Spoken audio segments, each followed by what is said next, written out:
ಎಲ್ರಿಗೂ ನಮಸ್ಕಾರ. Hi foodies, welcome to Aruna ಸವಿರುಚಿ.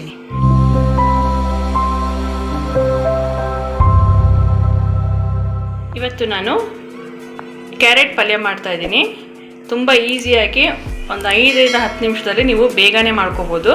ಬೇಕಾಗಿರುವ ಇಂಗ್ರೀಡಿಯೆಂಟ್ಸ್ಗಳು, ನಾನಿಲ್ಲಿ 1/4 kg ಕ್ಯಾರೆಟ್ನ ಈ ರೀತಿ ತುರಿದು ಇಟ್ಕೊಂಡಿದ್ದೀನಿ. ಹಾಗೆ ಸ್ವಲ್ಪ ಕಾಯಿ ತುರಿ ತೊಗೊಂಡಿದ್ದೀನಿ. ಖಾರಕ್ಕೆ ಬ್ಯಾಡಗಿ ಮೆಣಸಿನ್ಕಾಯಿ ಒಂದು 2-3 ಇರ್ಬೋದು, ಅದನ್ನು ಹಾಫ್ ತುಂಡು ಮಾಡಿ ಇಟ್ಕೊಂಡಿದ್ದೀನಿ. ಸ್ವಲ್ಪ ಕರಿಬೇವಿನ ಸೊಪ್ಪು. ಈಗ ಒಗ್ಗರಣೆಗೆ ಬಾಣಲಿ ಇಟ್ಕೊಳ್ಳೋಣ. ಫಸ್ಟು ನಾನಿಲ್ಲಿ ಒಲೆ ಹಚ್ಚಿ ಬಾಣಲಿ ಇಟ್ಕೊಂಡಿದ್ದೀನಿ. ಅದಕ್ಕೆ ಒಂದು 2-3 ಟೇಬಲ್ ಸ್ಪೂನ್ ಅಷ್ಟು ಕೊಬ್ಬರಿ ಎಣ್ಣೆ ಹಾಕ್ಕೊಂಡಿದ್ದೀನಿ. ಎಣ್ಣೆ ಏನಕ್ಕೆ 2-3 ಟೇಬಲ್ ಸ್ಪೂನ್ ಹಾಕಿದ್ದೀನಿ ಅಂದರೆ, ಇದು ಕ್ಯಾರೆಟ್ನ ನಾನು ಎಣ್ಣೆಯಲ್ಲೇ ಫ್ರೈ ಮಾಡ್ಕೊಳ್ತಾ ಇದ್ದೀನಿ. ಅದಕ್ಕೋಸ್ಕರ ಇದಕ್ಕೆ ನಾನು ಸ್ವಲ್ಪ ಉದ್ದಿನಬೇಳೆ ಹಾಕ್ಕೊಳ್ತಾ ಇದ್ದೀನಿ, ಸ್ವಲ್ಪ ಸಾಸಿವೆ ಹಾಕ್ಕೊಳ್ತಾ ಇದ್ದೀನಿ, ಕರಿಬೇವಿನ ಸೊಪ್ಪು, ಮೆಣಸಿನ್ಕಾಯಿ ಹಾಕ್ಕೊಳ್ತಾ ಇದ್ದೀನಿ. ಇದನ್ನು ಚೂಸ್ ಫ್ರೈ ಆದಮೇಲೆ ಕ್ಯಾರೆಟ್ ಹಾಕ್ಕೊಳ್ಳೋಣ.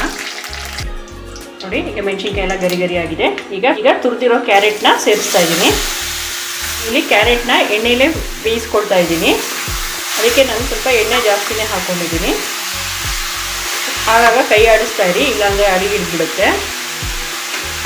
ನೋಡಿ, ಈ ರೀತಿ ನಾನು ಹರಡ್ಕೊಂಡಿದ್ದೀನಿ ಸ್ವಲ್ಪ ಬಾಣಲಿಲಿ, ಬೇಗ ಫ್ರೈ ಆಗಲಿ ಅಂತ. ಈಗ ಲಿಡ್ ಕ್ಲೋಸ್ ಮಾಡಿ ಒಂದು 10 ನಿಮಿಷ ಬೇಯಿಸ್ಕೊಳ್ಳೋಣ. ನೋಡಿ, ಲಿಡ್ ಕ್ಲೋಸ್ ಮಾಡಿ ನಾನು ಬೇಯಿಸ್ಕೊಂಡಿರೋದ್ರಿಂದ ಬೇಗನೆ ಬೆಂದಿದೆ, ಚೆನ್ನಾಗಿ ಬೆಂದಿದೆ ಕ್ಯಾರೆಟ್ ಎಲ್ಲ. ರುಚಿಗೆ ತಕ್ಕಷ್ಟು ಉಪ್ಪು ಹಾಕ್ಕೊಳ್ತಾ ಇದ್ದೀನಿ.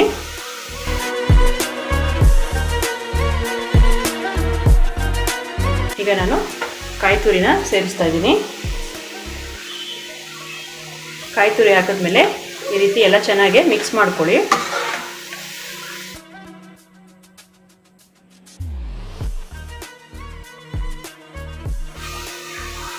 ಒಂದು 2 ನಿಮಿಷ ನಂತರ ಇಳಿಸ್ಕೊಳ್ಳೋಣ. ನೋಡಿ, ಫ್ಲೇಮ್ ಆಫ್ ಮಾಡ್ಕೊಂಡಿದ್ದೀನಿ. ಈಗ ನಾನು ಬಿಸಿ ಬಿಸಿಯಾದ ಕ್ಯಾರೆಟ್ ಪಲ್ಯ ರೆಡಿಯಾಗಿದೆ. ಈಗ ಡಿಶ್ ಔಟ್ ಮಾಡ್ಕೊಳ್ಳೋಣ. ಇದನ್ನು ನೀವು ಬೇಳೆ ಸಾರು ಅಥವಾ ಮೊಸರನ್ನ ಜೊತೆ ನಂಚ್ಕೊಂಡು ತಿನ್ಬೋದು. ಚಪಾತಿಗಂತೂ ತುಂಬ ಚೆನ್ನಾಗಿರುತ್ತೆ.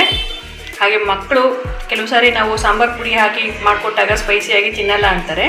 ಈ ರೀತಿ ಒಂದ್ಸರಿ ಟ್ರೈ ಮಾಡಿಕೊಡಿ, ಮಕ್ಕಳಿಗೆ ತುಂಬ ಇಷ್ಟಪಟ್ಟು ತಿಂತಾರೆ. ನೀವು ಒಂದ್ಸರಿ ಟ್ರೈ ಮಾಡಿ. ದಯವಿಟ್ಟು ಸಬ್ಸ್ಕ್ರೈಬ್ ಮಾಡಿ, ಪಕ್ಕದಲ್ಲೇ ಇರುವ ಬೆಲ್ ಐಕಾನ್ ಕ್ಲಿಕ್ ಮಾಡಿ, ಲೈಕ್ ಮಾಡಿ, ಶೇರ್ ಮಾಡಿ. ನಿಮ್ಮ ಅಭಿಪ್ರಾಯವನ್ನು ಕಮೆಂಟ್ ಮೂಲಕ ತಿಳಿಸಿ.